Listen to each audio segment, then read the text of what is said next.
Episode 24 of This Is Us 2 is brought to you by MinuteWithMary.com. It's a place to discover new makeup, uncover some confidence, and just have fun playing with color. And it's about makeup and skincare. And it's me. It's me, guys. This friendly little voice that you hear in your earbuds. In addition to podcasting and being a work-from-home mom, I run a makeup and skincare business, and I love to help women feel more confident and creative.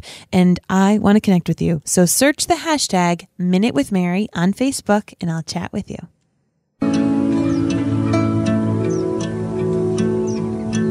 He's coming. He's coming back.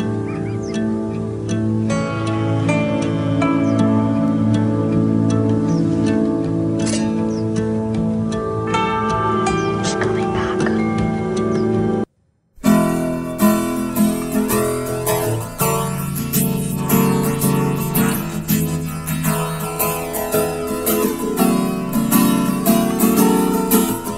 From Cranston, Rhode Island, welcome to This Is Us 2. It's a podcast dedicated to This Is Us on NBC, so sit back, relax, and let's all have a good cry.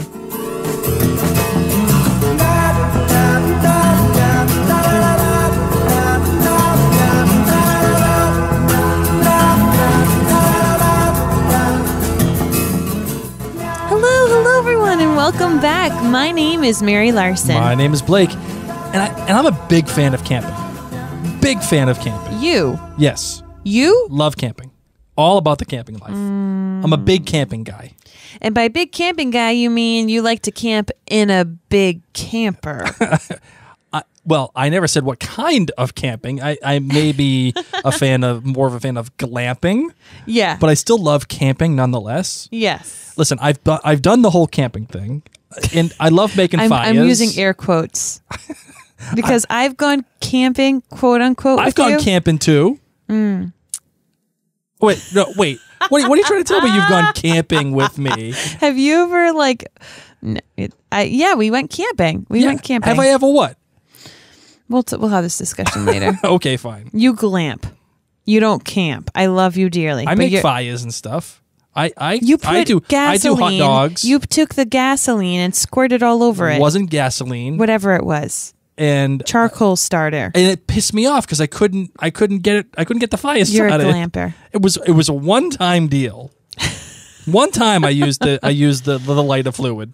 So this episode, this is my story. It's my turn. It's my turn to share a story. And at first I was like, man, what am I going to be talking about? And then it hit me. So my freshman year of college, in addition to just being awkward as all hell and having no friends, and man, oh man, was it tough. My parents decided to break up and start moving without me, and they fell off the face of the planet for a little bit. We're all good now, guys. We're all friends and everything's all set. But my parents straight up would leave the state, and I didn't know where they went, and they were dealing with their own issues. And I was in college, so I felt like I was mature and I could handle life. And then I got a phone call that my Babcia, my Polish grandmother, the only living grandparent I had who I don't have a relationship with, was in the hospital. She had just suffered a stroke. I was the only relative around to go see Babcia, who I don't really have a relationship with. And I was frightened out of my mind. I hate hospitals. Who likes hospitals? Not this chick, I tell you what. And so I had this older classmate near me, and I just got this phone call, and she's like, what's wrong? And I said, my grandmother's in the hospital. And she's like, okay, then we need to go. And I was like, I don't know. Do I go? I'm not close with her. She's like, yes, you go. So I went to the hospital, and there was my Babcia, and the stroke was so bad that it had really kind of messed up half of her face.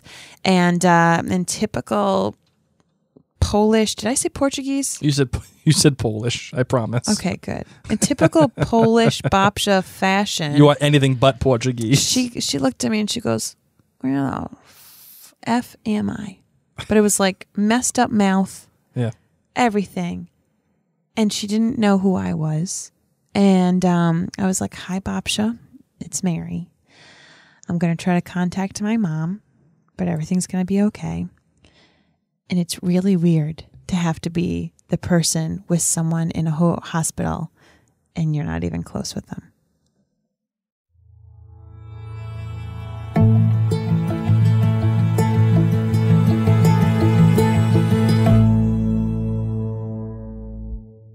So, on that awkward note, That's not awkward. That's just true. It is what it is.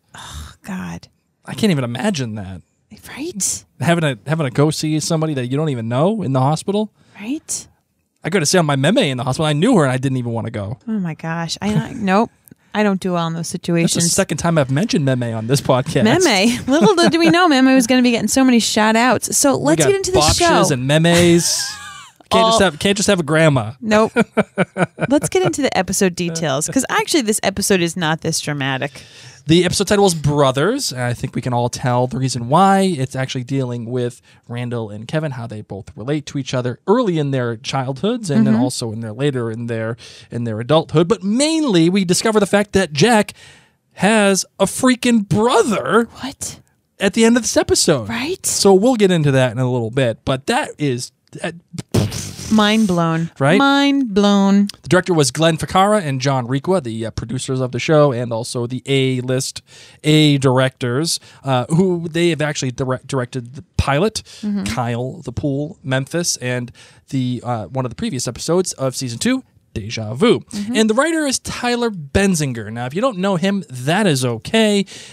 He actually wrote on Parenthood, the Masters of Sex, and The Good Wife. All actually pretty damn good shows, as a matter of fact. So he has a good pedigree.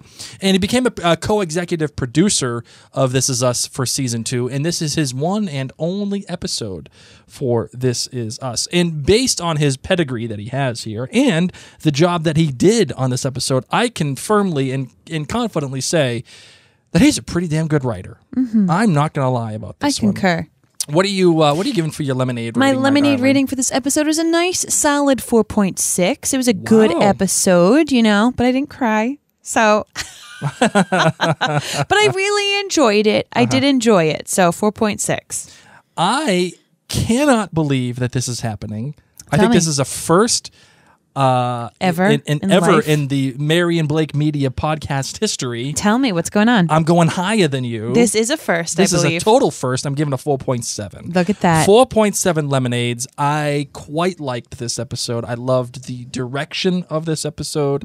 I loved that it got back to some good, subtle writing for the most part. And I love what they tried to accomplish where it wasn't so in your face for the theme of this episode. And I think they did a really good job with it. So 4.7 for me. My darling, what is your good, bad, great, the GBG? Okay, so my good for this episode is Madison. Skinny, annoying Madison who goes to all of those Overeaters Anonymous meetings or whatever they are. Did you know that is a thing? Yeah, of course. Yeah. Yeah, well, absolutely. Yeah. They have anonymous They have anonymous groups for for like everything. everything. Like straight up. Yeah, man. They have anonymous groups for people who are afraid of heights. Really? Yeah. I want to know what other things there's anonymous I groups looked for. it up. Holy smokes. Because I'm super afraid of heights. So Madison's there, and they get in that little fight, and then Kate breaks down.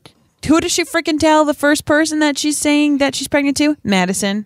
And I just loved all of it. Crying, breaks the tension, perfect. My bad for this episode was Kevin missing his date at the gala. I never know how to say that word. Gala. Gala. Why can't you call it a gala? Because that's not how you pronounce it. Well, I like to say it that way. Well, it's tomato. It's Hey. not tomato, it's tomato. Hey. So in general, just missing. And of course, he's in serious withdrawals right now. But I was just kind of mad because I thought, where are the flippin' waiters? Why aren't they going to go find him? Why is nobody running in the hallways saying, Kevin Pearson? Or like the Kevin event Pearson. coordinator being like, hey, Kevin, hello. Yeah. Like I saw two waiters walking up the stairs and I thought, okay, one of them is going to get him. Nope. They did not. And then how he responded afterwards when Sophie said, you've embarrassed me. I wish Kevin was a blubbering, I'm sorry, apologetic mess. And he was not. Wait, see, I don't know. I mean, I agree with you that he was not that. But I did believe him that he was sorry. I believed that he was sorry. I just... It wasn't sorry enough, damn it. groveling. I wanted Toby acts of I'm sorry. Oh, okay. And yeah. all you got was Kevin like, oh, I messed up. Yeah. That's like, that's, yeah. Nope, not Yep. going to deal with that. Yep. I know someone else that does that. Looking right at him. What are you talking about? But then you know what you do? You What? pull a Kevin, and then 3 hours later you become a Toby. No, it's not 3 hours later. Sometimes. I always admit when I'm wrong. Always. 100%. 3 hours later. So then my Two and a half.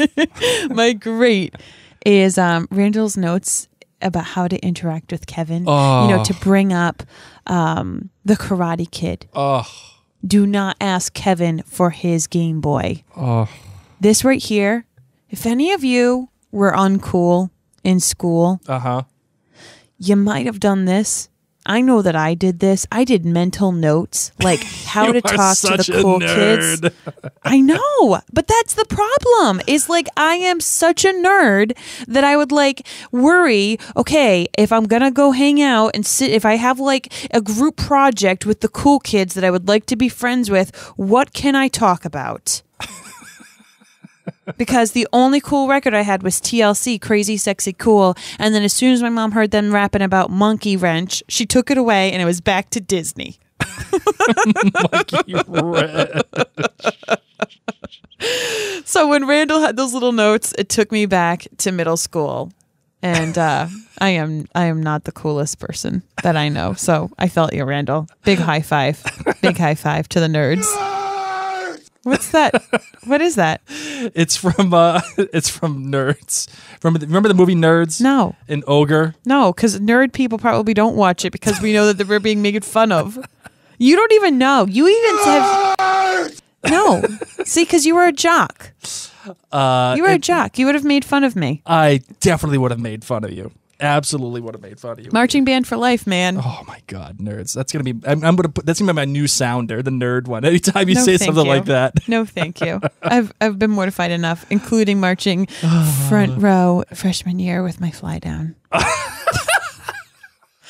Homecoming. I was the beginning of the T, the front of the T for the TG for Tollgate. I marched ever so proudly. I thought I was the star of the show. I felt like I was homecoming queen because I was the front of the T.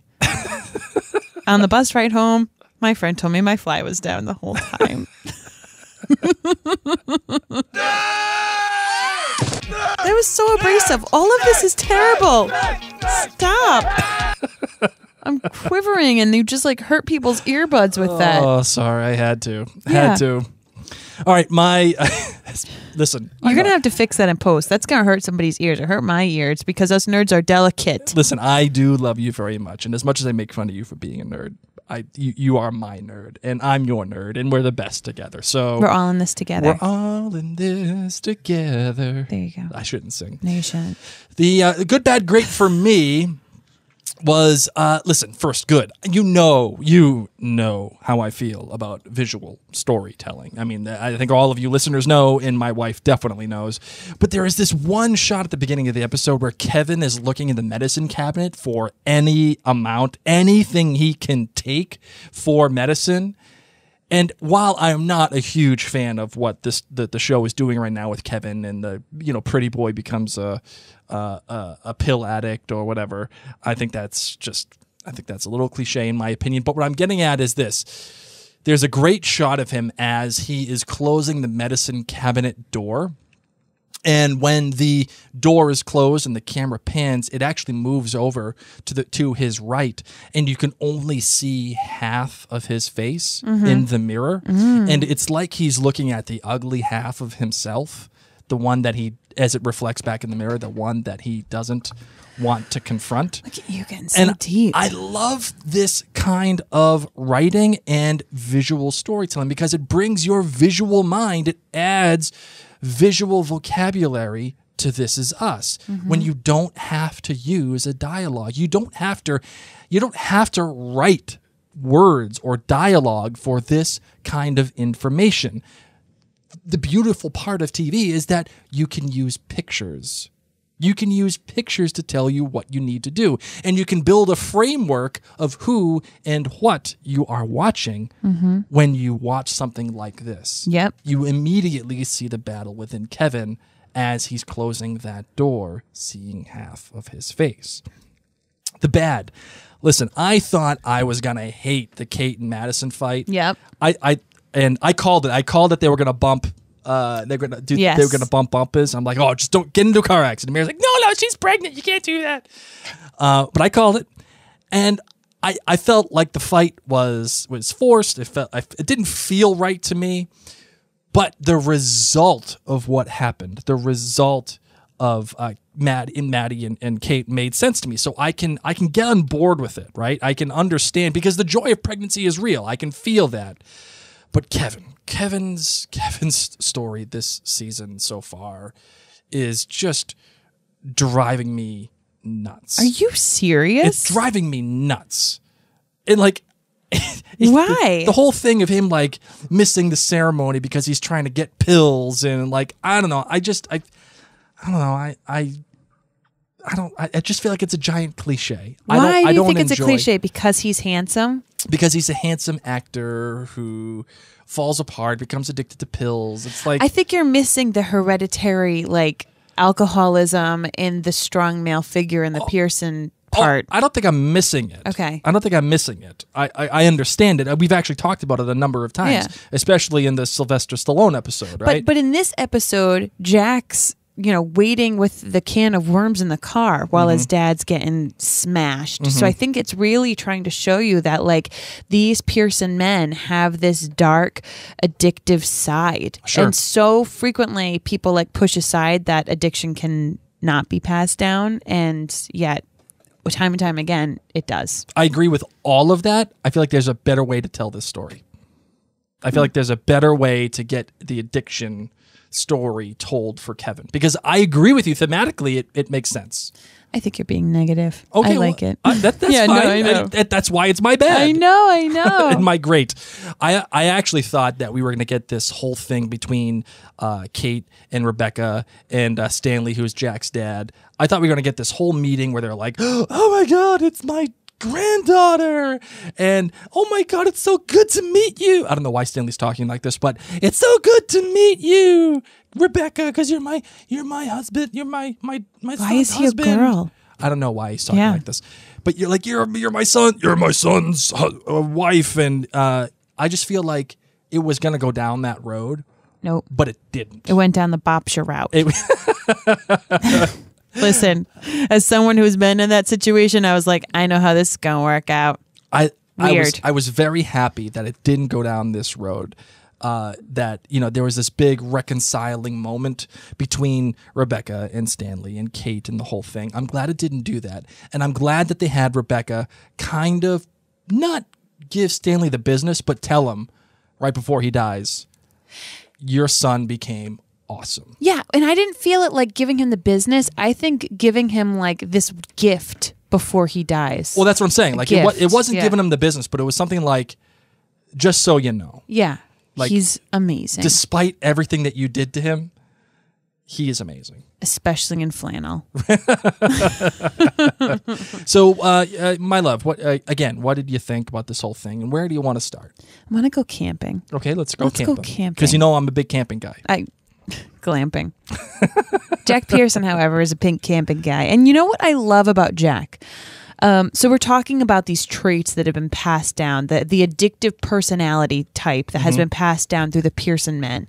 And yet Jack really works hard on fixing the things that went wrong between he and his dad. Sure. So much so that when he gets the phone call from Rebecca saying your dad is dying, do you want to leave camping? He says no, because he knows for himself and for his sons that it is more important for them to have a relationship, not only with him, but for him to teach them to be men and to hold tight to one another, because Jack doesn't have that. I mean, of course, we get this bomb. You know what I mean? That Jack has a brother. Obviously, the brother, isn't in the picture right now. Right. Jack doesn't have that. He doesn't have family outside of his little tiny family. Right. That is it, man. Mm-hmm. So I love that he is taking the time to teach his sons, this is how it is. We all know, sadly, Jack dies early, but like, how different must Jack have been thinking, that night, sleeping under the stars with his boys, thinking, when I'm on my deathbed, I'm going to have my boys around me. Right. And doing the wolf pack howl. Oh, that was awesome. That was good stuff. I liked this portion for Jack and the camping and everything, because you're right. Jack did or does have a brother, and he knows how special that brotherly relationship is, more than likely. And getting the two brothers to be together, to understand their relationship, it's kind of paramount, right? Yeah. It's an important thing. Your brother, I would say your brother, or for a woman, your sister. You may have problems early on in your life, but by the end, you become like best friends. Like, you rely on each other. You rely on each other the most. And even Jack says that in the episode. And the thing that I love, too, about this is that Stanley's parenting, dropping his kids off while he goes drinking at the bar. Just leaving them in the car to bake with the worms. Oh, my goodness. I like that it taught Jack patience. And this is, I think, what we get and this is the subtle writing that I was talking about earlier in this podcast episode. The subtle writing is that what Stanley did for Jack was teach him patience. And what Jack did was give that notion of patience to his kids too. When he's talking to Randall, being like, listen, sometimes you just gotta give your brother time. Yeah. And Randall eventually listens. I mean, he has to do it with Deja as she's in the women's bathroom. And Oh my gosh. Right. And he's like, I'm going to go in there. And Kevin's saying, nah, you probably can't, but I know you're going to anyway. And Kevin is suffering from a lack of patience right now. And he's suffering from a lack of patience because he has his knee that is supposed to heal, and he's supposed to take his time to do it, and he's not letting it happen. As a result, he's getting addicted to pills. And he's not getting addicted. He is addicted. Right. What we saw in this episode. Oh, yeah. No, he's full out. Is, he's full out completely. Withdrawal. And it's funny because he says later on in the episode, listen, I'm in pain. I am in pain. And yes, he's in pain in his knee, but he's in pain in his head as well. His whole body. And the previous episode, he was saying, I'm not going to let this damn knee get in my way again. Yeah. It ruined my sports career, and I'm not going to let it do this to my acting career. Yet it isn't the knee that is getting in his way. It's his own impatience that is getting in his way.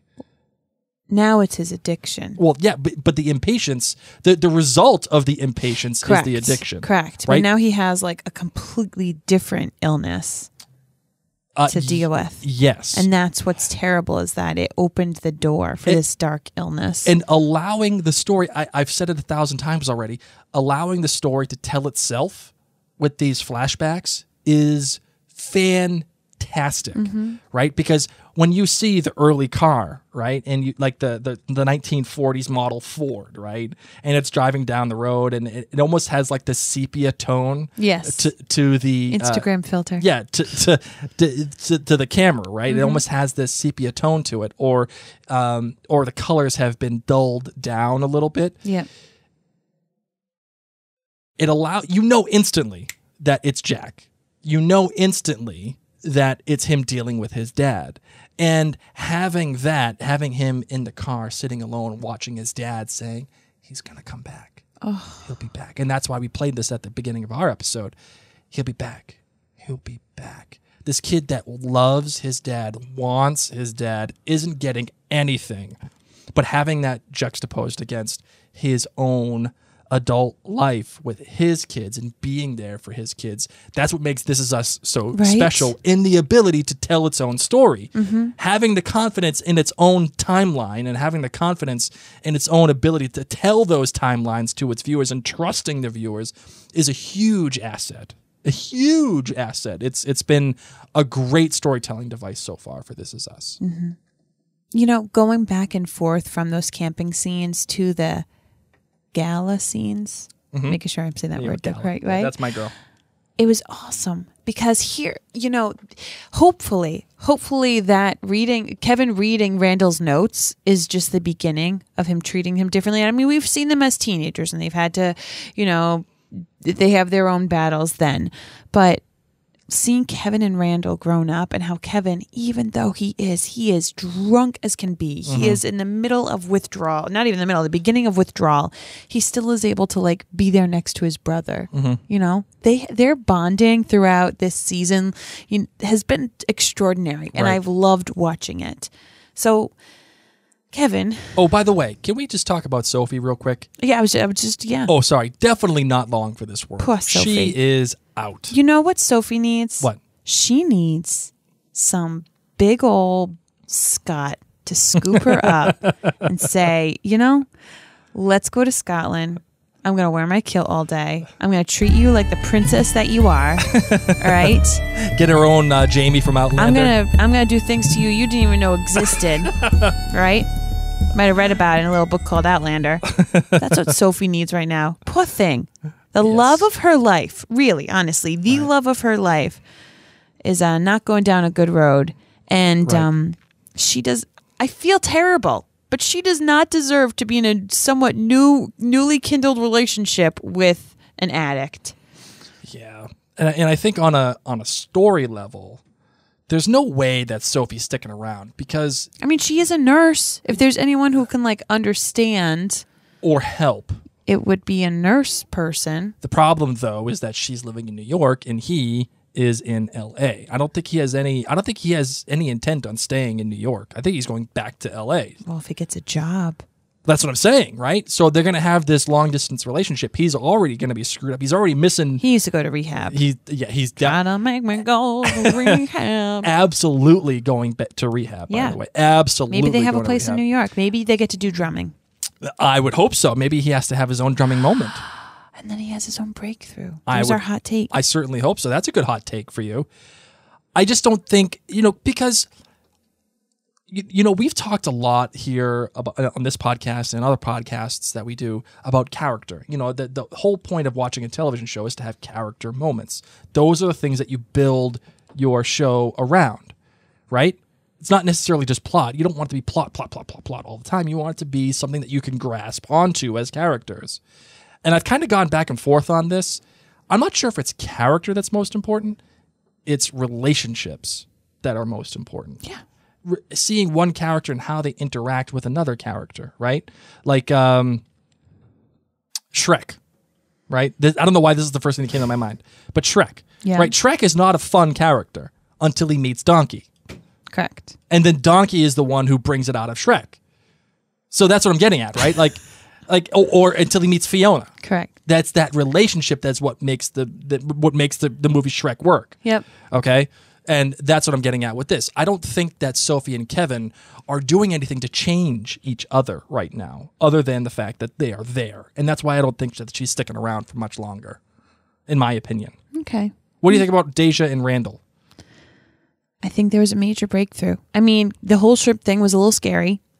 Yep. Then she was able to tell him through a closed door about how she used to be beat with a magazine because it didn't show marks. Yep. That was a huge thing. Of course, Randall's known that there was something, but to have this clarity now, for him to hear it from her, for Randall, who's lived this very, very posh, well-to-do life, to really hear what happened to her.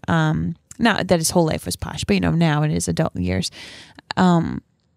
She was so comfortable with him after being open about that she fell asleep in the car. Oh, yeah, that's a good note right there. Right? I didn't even think about that. Right. And then it transitioned to the other car scene and Nikki woke up. So we had a sleeping child who was at ease. Oh, that a girl. Yep. Oh. I take my sleeping in the car seriously. Now so you're talking. Hey, how about the fact that Toby has a job? Toby. Working in IT? Oh my God. I was so excited. When Kate walked in and I paused the show. I said, someone works? They actually have a job. Here we go. And then Toby's exuberant dance in the coffee shop when Kate finally says that we can tell one person that we're pregnant, and he decides, oh no. I need some hootie in my life. This is my parade. I'm giving all the love to Toby. I mean, I go hot and cold with him. This moment, however, I was like, you're my spirit animal. I don't know about this moment. Because that's what I would do quietly in my house. Because someone I know gets a little embarrassed in public. But if it were up to me, I have been known to dance in public. So you would do the flash dance thing like Toby did, sit on the chair and spray the water all over yourself. Come on now, I don't think you would do that. I had a very public gender announcement, cutting open cake, doing all sorts of things. That's true. That you did it on TV. Yeah. You did it on yes. I'm in front of hundreds of thousands of people. I would agree. So if I didn't have that, would I have just danced around a coffee shop to my and favorite sprayed song? water on yourself? Yeah. Would you do it to Hootie and the Blowfish? That's the real question. You know, that was a great song. Brought me back. I only want to be with you. See, I told you I should not be singing. I know. I don't know why you keep doing it. I don't know why either. I was down. Toby having a job. Kate, when first Kate said, please don't tell anybody. I don't even want to talk about this with you. I was like, ugh. It was so hard. And yet, I get it. There are sometimes things when you're like so nervous that you don't even want to talk about it because God forbid it doesn't work out. You're even more heartbroken. And I'm glad that she changed her mind very soon after. Mm-hmm. That I don't think I could have stood an entire episode with them not even be able to discuss it. So to be able to have that, like, never mind, I changed my mind. That was crazy. And then to Toby have an equally crazy response was lovely. And lastly, there was this one thing that happened. And we've talked about bookending here in this podcast a lot. Mm-hmm. And there's another great bookend of this episode that I really liked. Do tell. And it happened, and you know, This Is Us has been doing this really cool thing lately where it gives a glimpse into a flashback. Mm-hmm. And then it gives it context. Like, it shows you something that you have never seen before. Yeah. And then, like, it all of a sudden it makes sense once it gives it context. Like they did it last episode where Kevin flashes to he and his dad doing the warrior face when he was sick. Yeah. And he was doing the but they showed it in a very quick flash, mm-hmm. very early on. You were like, what was that? And then it shows them doing it, right? So it makes sense. And it did it again in this episode where Kevin is at the house, and he sees the photo of his family where all the kids are together, and Jack has his arm around him, mm-hmm. and he's doing the muscles and everything like that. And at the beginning of the episode, you're like, oh, that's a cute photo. That's really great. But it gives it a whole new context when we see it at the end of this episode, when you realize it was when Randall and Kevin came home and they're finally starting to get along, perhaps maybe just a little bit. Yes. And the whole family is together. They're doing the water, the slip and slide and everything. And they're finally getting along for a little bit. And not only do you see the picture, but you actually see them in the actual moment of that moment, posing for that picture, which is great. And of course, it's being shown over a song that's called "The Ballad of a Dying Man" by Father John Misty. And I find this kind of important because the lyrics and everything that is going along with this, whether it is a dying man, if it's Jack thinking about his brother, because Jack was sleepless at night when he was looking at the picture of his brother in Vietnam, or if it's Kevin who's being the dying man walking alone on the streets of New York after the party, or Randall trying to find his way, or with Jack's Deja, dad actually dying, and then finally Jack's dad actually dying, right? Yeah. And the lyrics here, it says, and this is when, as it was playing, it says, "So says the dying man, once I'm in the box, just think of all the overrated hacks running amok, and all of the pretentious, ignorant voices that will go unchecked, the homophobes, the hipsters, and the 1%, the false feminists he'd managed to detect. Oh, who will critique them once he's left? Oh, in no time at all, this'll be the distant past." Oh my goodness gracious. Wow. Excellent stuff. Excellent. And This Is Us has kind of really done well on the whole music front. Yeah, and it's like one of those little hidden things that if you don't know to really listen for it, mm-hmm. I mean, you love the music no matter what. Yeah, sounds great. But it's a whole nother layer. Mm-hmm. Speaking of another layer, Randall's humor. No black man will ever be jealous of being auctioned. #American history. Oh my God. Laugh out loud moment. Yeah. Absolute laugh out loud moment. And this is one of these things that I love about the show. I will laugh. I will cry. I will have everything. Another moment that got us like, whoa, is Deja's crush on Kevin. Right. Absolutely. Yes. Love. Absolutely. And Real. this is when you know you're writing a good episode because you have balance. A commandment of Outlander Cast is that the first commandment of Outlander Cast is that the show has to have balance. And This Is Us is phenomenal at balance for the most part. You can have the sad moments. You can have the happy moments. You can have the parts where you're angry and you're upset or you're disgusted or mortified, but it also has the moment where you can laugh. And it can make something as charged as racial history in America, and you can laugh about it. That's when you know you have some good writing. And that's why Tyler Benzinger, I have to give him credit. Phenomenal. Truly, really good writing, and that's why I'm giving this a 4.7. Love it. Final thoughts for this one, my darling? I enjoyed this episode. I'm really worried about Kevin. I'm just really worried about him. Me too. That's my final thought. For me, it's we finally got a horse. No more ponies. Here we go. No more ponies. Told you. And you can give me 18 ponies, but 18 ponies don't make one horse, okay? I want horses, not ponies. We got pony. We got horses. Puzzle Watch 2018. You ready for this one? Mm-hmm. Not an overt puzzle piece to Jack's death, but I think that one that is subtle again, and I think that lends credit to the writing.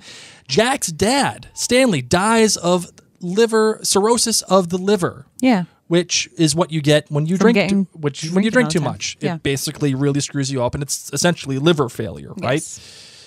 I wonder if Jack dies because he has a form of cirrhosis due to his alcoholism. Remember, he says, I've been drunk for weeks, and he's been drinking for quite some time. He is an alcoholic, just like his dad. Maybe not to the same level, but he is still an alcoholic. And maybe the fire that I imagine, ends up in the Pearson household only messes it up even worse. And maybe that's why Kate blames herself, because she thinks she drove him back to alcoholism. Oh my God, you're getting really deep. Hey, it's Puzzle Watch 2018, baby. I gotta bring it. My darling, do you have any hot takes of the week? No, because I already gave mine. What was the hot take of the week? Oh, wait, hold on.